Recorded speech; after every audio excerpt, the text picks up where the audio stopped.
उदयपूर ट्रिपचा पहिला दिवस. काल संध्याकाळी आपण बँड्रा टर्मिनसवरून 4:15ची ट्रेन पकडली होती. ती आज इथे सकाळी पोहोचली 10च्या सुमारास. तिकडनं आपण ज्या ठिकाणी आता स्टे केलेला आहे त्या ठिकाणी येण्यासाठी जवळपास पाऊण तास आपल्याला लागला. आता इकडे आम्ही फ्रेश वगैरे झालेलो. आता खूप भूक लागली कडाक्याची, तर आम्ही आता बाहेर जाणार आहोत आणि राजस्थानी जे फूड आहे किंवा त्यांचं जे स्पेशालिटी आहे ते आपण ट्राय करणार आहोत. मेन जो आपला आहे मोटिव्ह फिरणं, त्यासाठी आपण आज सैलियो की बाड़ी घाट, गणगौर घाट हे पिछोला लेकच्या आजूबाजू असणारे घाट आपण पाहणार आहोत. त्यासोबतच वेळ मिळाला तर आमराई घाट पण आपण पाहणार. सर्वात महत्वाचं जे आपल्या आजच्या दिवसाचं खास आकर्षण असणार आहे ते असणार आहे बागोर की हवेलीमध्ये असणारा सांस्कृतिक कार्यक्रम. मी असं ऐकून आहे की तिकडे खूप जास्त गर्दी असते, त्याच्यामुळे आपण तासभर आधी जाणार आहोत जेणेकरून आपल्याला तिकिटी मिळतील आणि आपल्याला एक चांगली जागा मिळेल जेणेकरून आपण त्या कार्यक्रमाचा आस्वाद घेऊ शकू. तर मग येत आहे ना सोबत.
आजचा डे फार हेक्टिक होता आणि खूप आनंदाचा होता. जवळच मिलेटेट्स ऑफ मेवाड नावाचं एक खूप चांगलं रेस्टॉरंट आहे. आपल्या इंडियामधल्या 6 रँकचं हेल्थीएस्ट रेस्टॉरंट म्हणून त्या रँकिंगमध्ये त्याचं नाव येतं. म्हणजे ऑर्गॅनिक फूड असेल, होममेड फूड ते सर्व करतात. तर आम्ही तिथे गेलेलो होतो. तिथे आम्ही राजस्थानी थाली ट्राय केली. टोमॅटो शेवनी सब्जी ते आम्ही तिथे ट्राय केलं. त्याच्यानंतर राजस्थानी थालीमध्ये दाल बाटी, चुरमा लाडू हे सगळं आम्ही ट्राय केलं होतं तिथे. त्यासोबत एक मॉम्स बिर्याणी म्हणून त्यांची स्पेशालिटी आहे, रायतासोबत ते सर्व करतात, ते पण खूप छान होतं. नंतर डेझर्ट म्हणून त्यांच्या स्पेशली बाजरीने बनवलेल्या कुकीज असतात. जेवण झाल्याच्या नंतर आम्ही गेलो सैलियो की बाडीसाठी. रिक्षाने गेलो तिकडे आम्ही. सैलियो की बाडी बघितली, उत्तम आहे, चांगलं पाहण्यासारखं आहे. फक्त एकच थोडंसं खटकतं मनाला की गर्दी जास्त असते तिथे. म्हणजे आज तरी थर्सडे आहे, वीकेंड नाहीये, तरी देखील वेगवेगळ्या टूरची माणसं असतील, वेगवेगळ्या ठिकाणी असतील, तरी खूप जास्त रश होते तिथे. त्यामुळे सैलियो की बाडीला तुम्ही जाणार असाल तर प्रयत्न करा की जेव्हा गर्दी नसेल अशा वेळी तुम्ही जाल. म्हणजे एकदम सकाळच्या वेळेला किंवा जर असं दुपारच्या वेळेला जर तुम्ही गेला तर कदाचित तुम्हाला खाली मिळू शकेल व्यवस्थित फोटो काढण्यासाठी, ते पाहण्यासाठी. पण उत्तम प्लेस होती. फतेह सागर पाहिला. नेहरू गार्डनला जायचा विचार होता, पण नेहरू गार्डनसाठीच्या फेरी जिकडनं सुटतात तिकडचं ते त्यांचं कंपार्टमेंट असतं, जे कॅबिन असतं, ते बंद होतं तिकडे. त्याच्यामुळे माहिती नाही. तर बाकीचे एक बोटिंग होती पुढे, पण ती फक्त राऊंड मारणारी जी असते फतेह सागरला तीच होती तिथे. त्याच्यानंतर तिकडनं आम्ही रिक्षा पकडली. रिक्षा पकडून आम्ही गणगौर घाटला आलो. कारण होता जे मी तुम्हाला सांगितलं होतं, राईट. तर संध्याकाळी तिकडे गणगौर घाटला असणारा बागोरी हवेलीमध्ये जो सांस्कृतिक कार्यक्रम असतो तो पाहायला आम्ही तिकडे गेलेलो होतो. आम्ही तिकडे 6 वाजता पोहोचलो, पण ऑलरेडी खूप सारे जण लाईनीमध्ये होते आणि खूप सारे लोकांकडे ऑलरेडी तिकीट्स होते. सो त्या लोकांना चांगली जागा मिळाली. आम्हाला एक 15 मिनिटं थांबायला लागले. 6:15ला तिकीट काउंटर सुरू झालं आणि त्याच्यानंतर 2 वेगवेगळ्या लाईन्स बनवल्या आहेत तिकडे. एक भारतीयांसाठी असते आणि एक जे विदेशी पर्यटक आहेत त्यांसाठी असते. तर एक भारतीय नागरिक, एक विदेशी पर्यटन, असं करून ते वाटप होतं तिकिटांचं. ते झाल्याच्या नंतर तुम्हाला तुमचे तिकीट्स आणि ते अगेन महत्वाची गोष्ट जे मला वाटलं की असेल पण नाहीये ती म्हणजे तुम्ही एका लाईनीमध्ये एखादा जरी माणूस असेल तर तो जेवढे तिकीट पाहिजे त्याला तो घेऊ शकतो. तर असं नाहीये की तुम्हाला तुमची फॅमिली जर 4 जणांची आहे तर 4 जणांना लाईनीमध्ये उभंच राहायचं आहे असं नाहीये त्यासाठी. ठीक आहे. बागोर की हवेलीच्या मॅनेजमेंटला थोडंसं एक इम्प्रुव्हमेंटची संधी आहे. ती म्हणजे तिकडे जी सिटिंग आहे ना, ते जोपर्यंत तो शो सुरू होत नाही तोपर्यंत सगळ्यांना वाटतं की यार आपल्याला म्हणजे ऍडजस्ट करलं, कोंबलं जातं. असं वाटतं की लोकांना मुद्दाम कोंबल्यासारखं तिकडे थोडंसं आहे. पण कम्फर्टेबल आहे, तसं काही हे नाहीये. आरामात माणूस बसू शकतो. म्हणजे त्यांनी बैठक जी असते आपली भारतीय बैठक तसंच त्यांनी आहे केलेलं. त्याच्यानंतर मागे थोडे स्टेप वाईज बनवले सो दॅट की जे लोक मागचे आहेत त्यांना चांगला व्ह्यू मिळेल पुढचा. त्याच्यानंतर 7 ते 8 मध्ये हा कार्यक्रम असतो. 7 वाजता बरोबर तो कार्यक्रम सुरू होतो. वेगळ्या प्रकारचे नृत्य दाखवले जातात. पपेट शो तो पण खूप चांगले आहे.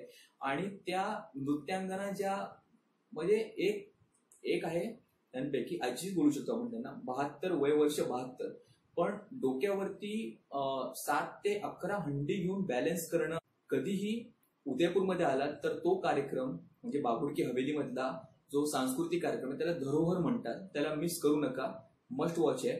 इंडियनसाठी आत्ताच्या घडीला म्हणजे 2018 मध्ये मी हे शूट करतोय, त्यासाठी तिकीट ही 90 रुपये आहे. कॅमेरा फी ही 150 रुपये आहे. तर एका कॅमेऱ्याची 150. तर कॅमेरामध्ये डीएसएलआर कॅमेरा देखील आला, मोबाईल कॅमेरा देखील आला. जर तुम्ही काही शूट करणार असाल तर, जे मी केलेलं आहे त्याबद्दलची व्हिडिओ तुम्ही पाहिलेलेच आहेत. त्याच्यानंतर तिकडनं आम्ही जवळच असलेल्या गणगौर घाटला गेलो. चांगला आहे, सुबक आहे. आणि मेन म्हणजे पिछोला लेकच्या आजूबाजूला जे पण पॅलेसेस आहेत किंवा जे घाट आहेत त्यांना एक लाइटिंग वगैरे खूप चांगली केली जाते. त्याच्यामुळे ते पाहण्याचा एक वेगळाच आनंद असतो जे आपण अनुभवू शकतो. तर तो आनंद आम्ही तिकडे अनुभवला. तिकडनं परत रूमवरती आलो, फ्रेश वगैरे झालो आणि आता टाइम होता डिनरचा. डिनरसाठी मी एक वेगळं प्लेस प्लॅन केलेली होती आणि ती खरंच खूपच छान होती, यमी योगा.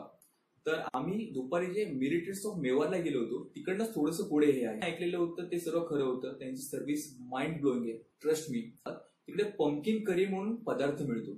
आता हे मी झोमॅटोवरच्या रिव्ह्यूज मध्ये वाचलेलं होतं की तो पदार्थ लोकांना प्रचंड आवडतो. म्हणजे लोक विश्वास नाही ठेवत की हे पंपकिन आहे, पंपकिन म्हणजे भोपळा आहे, पण माइंड ब्लोइंग टेस्ट असते त्याची. मग आम्ही ते ऑर्डर केलं की बाबा कसं आहे टेस्ट, जरा बघूया आपण. आणि चपाती सोबत ते ऑर्डर केलं आणि खरंच ट्रस्ट मी त्याचा मसाला कसा बनवला तर माहिती नाही, ते वाटतच नव्हतं की भोपळा आहे. एवढं टेस्टी खरं बोलतो, इकडे आलात तर ही रेसिपी नक्की ट्राय करा. त्यानंतर आम्हाला जे आवडलं ते म्हणजे त्याचा तिकडचा जो स्टाफ आहे किंवा तिकडचा जो ओनर आहे तो स्वतः आम्हाला विचारत होत असत की बाबा तुम्ही आता पनीरची जी रेसिपी खाल्ली, पंपकिन करी खाल्ली, कशी आहे ती स्वतःहून येऊन विचारत होते. आणि समजा जर एखादी ऑर्डर यायला उशीर झाला तर ते सांगत होते की नाही जरा होते प्रिपेअर, थोडा लेट होतोय त्याचा. पुढची गोष्ट, आम्ही भात खाणार होतो तेव्हा, तर भात खाताना विचार करत होतो की काय करावं, कारण दुपारी आपण बिर्याणी खाल्लेली होती. तर या वेळेला आई वडिलांनी आणि बहिणीने विचार केला की कढी खायची आहे. तर आम्ही वेटरला बोलवलं की कढी आहे का. मेन्यूमध्ये तर नव्हती कढी.